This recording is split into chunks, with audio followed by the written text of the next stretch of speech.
उन्होंने उठकर कमरे का दरवाजा बंद कर दिया। जल्दी ही रचना चाय लेकर आ गई, लेकिन बीडीओ साहब ने चाय को छोड़ रचना को पकड़ लिया। रचना उसकी पकड़ से छूटने की कोशिश कर रही थी, लेकिन झूठ नहीं पा रही थी। बीडीओ साहब ने प्यार से उसको सलाह देते हुए कहा, देख रचना, अगर इनकार करेगी तो बदनामी तेरी ही होगी, लोग यही कहेंगे। शादी के बाद रचना कितनी खुश थी। उसका पति उसे जी जान से प्यार करता था, हमेशा उसे खुश रखने की कोशिश करता था। वह खुद तो दिन भर हाथ तोड़ मेहनत करता था, लेकिन रचना पर खरोच भी नहीं आने देता था। मोहल्ले वाले रचना की एक झलक पाने को उत्सुक रहते, पर रचना की यह खुशी ज्यादा टिक न सकी। उसका पति खेत में काम कर रहा था, वहीं उसे जहरीले सांप ने काट लिया, जिससे उसकी मौत हो गई। बेचारी रचना अब विधवा की जिंदगी जीने को मजबूर हो गई, क्योंकि उसका पति विरासत के रूप में अपना कर्ज ही छोड़ गया था। किसी तरह कर्ज लेकर पति का अंतिम संस्कार तो कर दिया, लेकिन कर्ज चुकाने की बात सोचकर वह घबरा जाती थी। उसे भूख की तड़प का भी एहसास होने लगा था। जब भूख से बिलखते बच्चे के रोने की आवाज लग जाए तो रचना का सीना छलनी हो जाता, पर वह करती भी तो क्या करती। जिस रचना की एक झलक देखने के लिए मोहल्ले वाले तरसते थे, वही रचना अब मजदूरों के झुंड में काम करती थी। एक दिन गांव के सरपंच रचना से कहा, बीडीओ दफ्तर से तुम्हारे पति के मरने पर तुम्हें 30,000 रुपए मिलेंगे। मैंने सारा काम पूरा कर दिया है, तुम कल बीडीओ साहब से मिल लेना। अगले ही दिन रचना ने बीडीओ दफ्तर जाकर बीडीओ साहब को अपना सारा दुखड़ा सुना डाला। बीडीओ ने पहले तो गलत नियत से रचना को ऊपर से नीचे तक घूरा, उसके बाद उन्होंने खुद ही फॉर्म भरा, उस पर रचना के अंगूठे का निशान लगवाया और एक हफ्ते बाद दोबारा मिलने को कहा। रचना बहुत खुश थी और मन ही मन सरपंच और बीडीओ साहब को धन्यवाद दे रही थी। एक हफ्ते बाद रचना फिर बीडीओ दफ्तर पहुंच गई। बीडीओ साहब ने रचना को कुर्सी पर बैठने को कहा। रचना ने शर्माते हुए कहा, नहीं साहब, मैं कुर्सी पर नहीं बैठूंगी, ऐसे ही ठीक हूँ। बीडीओ साहब ने रचना का हाथ पकड़कर कुर्सी पर बैठाते हुए कहा, तुम्हें मालूम नहीं है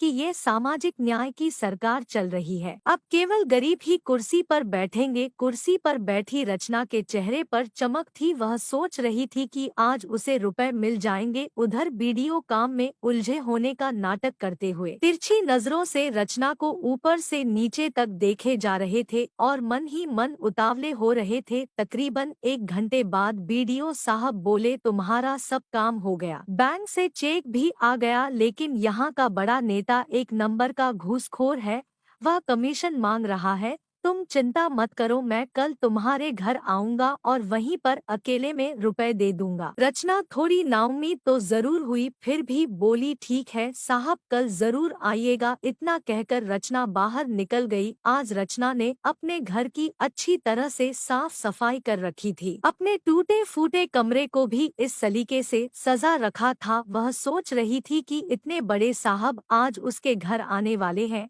इसलिए चाय नाश्ते का भी इंतजाम करना जरूरी है। ठंड का मौसम था, लोग खेतों में काम कर रहे थे, चारों तरफ सन्नाटा था। बीडीओ साहब दोपहर ठीक 12 बजे रचना के घर पहुंच गए। रचना ने बड़े अदब से बीडीओ साहब को बैठाया। आज उसने साफ सुथरे कपड़े पहन रखे थे, जिससे वह काफी खूबसूरत लग रही थी। आप बैठिए साहब, मैं अभी चाय बनाकर लाती हूँ, बीडीओ ने मुस्कुराते हुए कहा। अरे नहीं, चाय की कोई जरूरत नहीं है, मैं अभी खाना खाकर आया हूँ। मना करने के बावजूद रचना चाय बनाने अंदर चली गई। उधर रचना को देखते ही बीडीओ साहब अपने होशो हवास खो बैठे। अब वह इसी ताक में थे कि कब रचना को पाने का मौका मिल जाए। उन्होंने उठकर कमरे का दरवाजा बंद कर दिया। जल्दी ही रचना चाय लेकर आ गई, लेकिन बीडीओ साहब ने चाय को छोड़ रचना को पकड़ लिया। रचना उसकी पकड़ से छूटने की कोशिश कर रही थी, लेकिन झूठ नहीं पा रही थी। बीडीओ साहब ने प्यार से उसको सलाह देते हुए कहा, देख रचना, अगर इनकार करेगी तो बदनामी तेरी ही होगी, लोग यही कहेंगे कि रचना ने विधवा होने का नाजायज फायदा उठाने के लिए बीडीओ साहब को फंसाया है।